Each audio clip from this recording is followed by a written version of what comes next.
মানবাধিকার সংস্থাগুলো বলছে ২০০৭ সাল থেকে ২০০৯ সাল পর্যন্ত ৩ বছরে ২১ জন গুম হন। ২০১০ সালে ৪৭ জন, ২০১১ সালে ৫৯, ২০১২ সালে ৫৬, ২০১৩ সালে ৭২ জন, ২০১৪ সালে ৩৪, ২০১৫ সালে ৫৫, ২০১৬ সালে ৯৭, ২০১৭ সালে ৬০ জন, ২০১৮ সালে ৩৪, ২০১৯ সালে ১৩, ২০২০ সালে ৬ জন, ২০২১ সালে ৭, ২০২২ সালে ৫ জন, সবশেষ ২০২৩ সালে ৯ জন গুমের শিকার হন। ২০১১ সালে প্রথম আমাদের দলীয়ভাবে একজন গুম হয়, সেটা হচ্ছে তরিকুল ইসলাম তারার পরিবার, মিরপুরের পরিবার। এছাড়া ২০১১ সালের পর থেকে ২০১২ সাল, ১৩ সাল এবং ১৪ সাল পর্যন্ত বিএনপি সহ অন্যান্য রাজনৈতিক দল প্লাস হচ্ছে যে সাধারণ মানুষ যারা শেখ হাসিনার একনায়কতন্ত্রের বিরুদ্ধে যারা কথা বলেছে এবং গণতন্ত্রের জন্য কথা বলেছে, তাদের মধ্যে প্রায় ৪৫০ জনের মতন আমরা গুমের তালিকা পেয়েছিলাম। তার মধ্যে কিছু জন প্রায় ১৫-২০ দিন করে, কেউ ৫ দিন, কেউ 7 দিন, কেউ ৩ মাস এরকম গুম ছিল। কিছু কিছু ফেরত এসেছে অনেক প্রতিবাদের ফলে। আর এখনও প্রায় কয়েকশো পরিবার যাদের স্বজনরা এখনো ফেরত আসে নাই, এবং বিশেষ করে বিএনপি সবচেয়ে বেশি ভুক্তভোগী, কারণ বিএনপি যেসব নেতাকর্মী যারা ছিল, যারা মাঠে কাজ করেছে, তাদের মধ্যে বেশিরভাগই এখন পর্যন্ত ফেরত আসে, এমনকি পরিবার তাদের লাশও পায় নাই। গুম কমিশনের তথ্য বলছে ২০০৯ থেকে ২০২৪ পর্যন্ত ১৫ বছরে ১,৬৭৫টি জোরপূর্বক গুমের অভিযোগ নথিভুক্ত হয়। কমিশন পর্যালোচনা করছে ৭৫৮টির।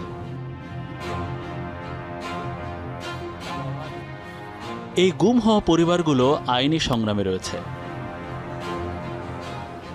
স্বামীকে খুঁজে পেতে কিভাবে দাঁড়ে দাঁড়ে ঘুরতে হয়েছে তা একটি গুম পরিবারের কাছে শুনব।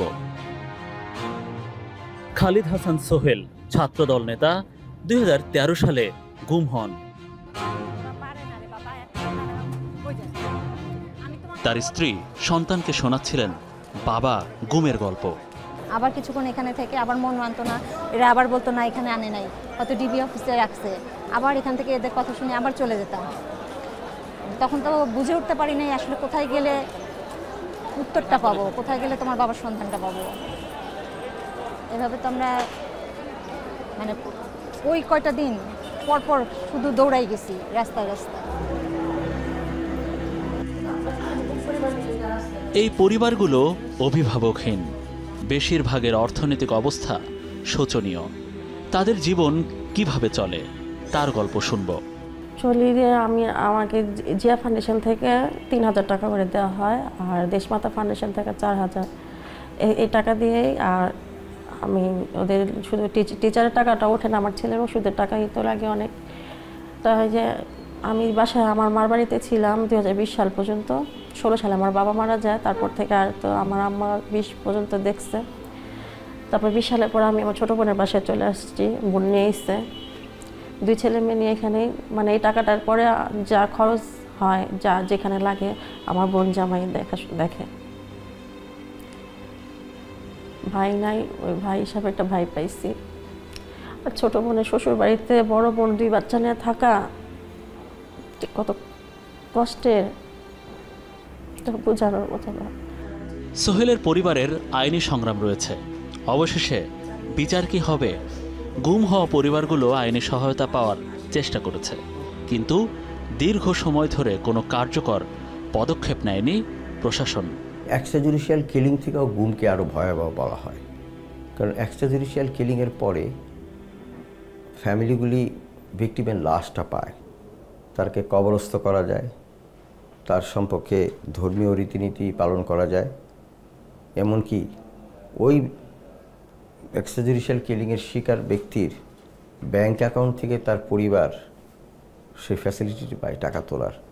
জমি জমার ক্ষেত্রেও তাদের যে অধিকার সেটা তারা পায়।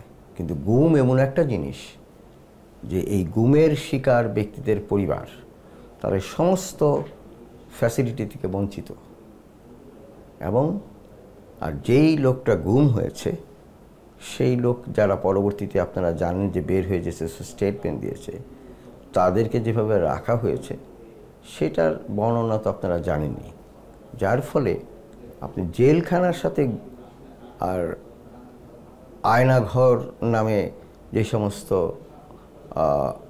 অবৈধ আটকের স্থান আছে সেগুলির সাথে কোনো তুলনা করাই যায় না। গুম হওয়া ব্যক্তিদের পরিবারের সদস্যদের ক্ষোভ, হতাশা ও শোক একটি সংগঠনের জন্ম দিয়েছে, নাম মায়ের ডাক।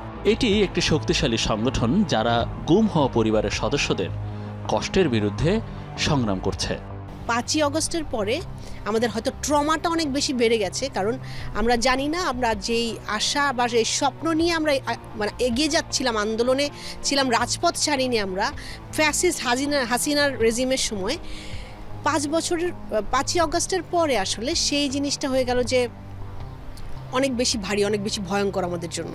এখন সামনে আসছে কিছু কিছু তথ্য, তো সেই জায়গা থেকে জানতে পারি যে কিছু মানুষকে তারা মেরে, অনেক বড় সংখ্যক মানুষকে মেরে তারা হয়তো বিভিন্ন জায়গায় নদীতে বা অন্য কোথাও ফেলে দিয়েছে। বাট এই তথ্য প্রত্যেকটা পরিবারের আসলে জানার অধিকার আছে তার সন্তানের সাথে কি হয়েছে।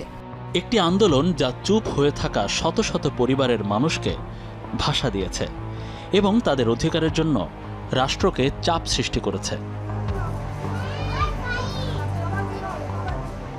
আজ এই সন্তানরা বড় হচ্ছে তাদের নতুন জীবনের জন্য, কিন্তু সন্তান আজও তার বাবার স্মৃতিকে বাঁচিয়ে রাখতে চেষ্টা করছে। এই পর্যন্ত তো আমি মায়ের ডাকের সাথে দৌড়াদৌড়ি করতেছি, এমনকি বিএনপির যত আছে সব জায়গায় মানে যাই। যখন ওরা খুঁজতে যাইতাম তখন আমাদের বাসা অনেক, আমার শ্বশুর বাড়ি অনেক লোকজন যাইতো, হ্যারাসমেন্ট করতো, অনেক ছুরি নিয়ে আসতো। বা আমিও যখন যেতাম তখন আমার পিছু মানুষ লাগতো, তা আমার অনেকে বলতো কি তুমি একটু সাবধানে যাও। মানে আমার শ্বশুর তখন বলছি আব্বা আপনার যাওয়া লাগবে না, আমিই যাই। তা আমি অনেক জায়গায় দৌড়াইছি, ডিপিতে তো মানে প্রচুর গেছি, আরও অনেক জায়গায় আমি কাগজপত্র জমা দিছি। তো স্বরাষ্ট্র মন্ত্রণালয় থেকে আমার একটা কাগজ জমা দিছি, একটা মানে আসছিল ওনারা, আয়সা বলছে ওরে খুঁজে দিতে। তো তারপরে আর কোনো। ছেলের পড়াশোনার খরচ পান একটি রাজনৈতিক দল থেকে, না হলে ছেলের পড়াশোনাও হতো না। বাবার বাড়িতে থাকতে হয় খুব কষ্ট করে। বাবার একটি দোকান ছিল, বিগত আওয়ামী লীগ সরকারের সময় বিএনপি ও গুম পরিবারের দোকান অভিযোগে উচ্ছেদ করা হয়। চলতে কষ্ট হয় জানেন তো, এটা একজন মানুষ যেহেতু ঘরের একটা যার ধারায় মানে একটা সংসার চলে, সে যদি না থাকে তার অবস্থাটা কি হয়।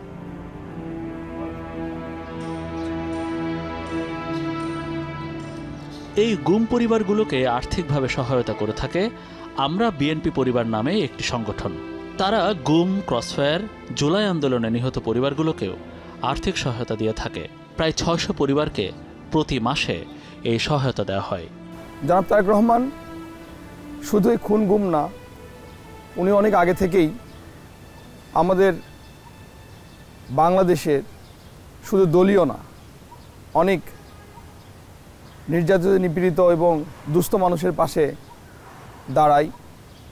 এবং যে কাজটি আমি ওনার নির্দেশে শুরু করেছিলাম, যেমন প্রতি মাসে তাদের সাথে আমাদের একবার যোগাযোগ হচ্ছে, কারণ এরা এই 650 ফ্যামিলি ঔষধ, তারপরে থাকা খাওয়া, কোনো ছাত্রছাত্রী যা আছে যাদের ফ্যামিলির বাচ্চা কাচ্চা আছে তাদের খাওয়া এবং পড়াশোনার ব্যাপারটা আমরা নিবিড়ভাবে চালিয়ে যাচ্ছি। যে শিশু বাচ্চা থেকে আমরা শুরু করেছি তারা এখন কিশোর থেকে তরুণ, এবং এই বাচ্চাগুলো আমরা গেলে আমাদের কাছে প্রশ্ন করে যে আমার বাবা কি ফিরে আসবে।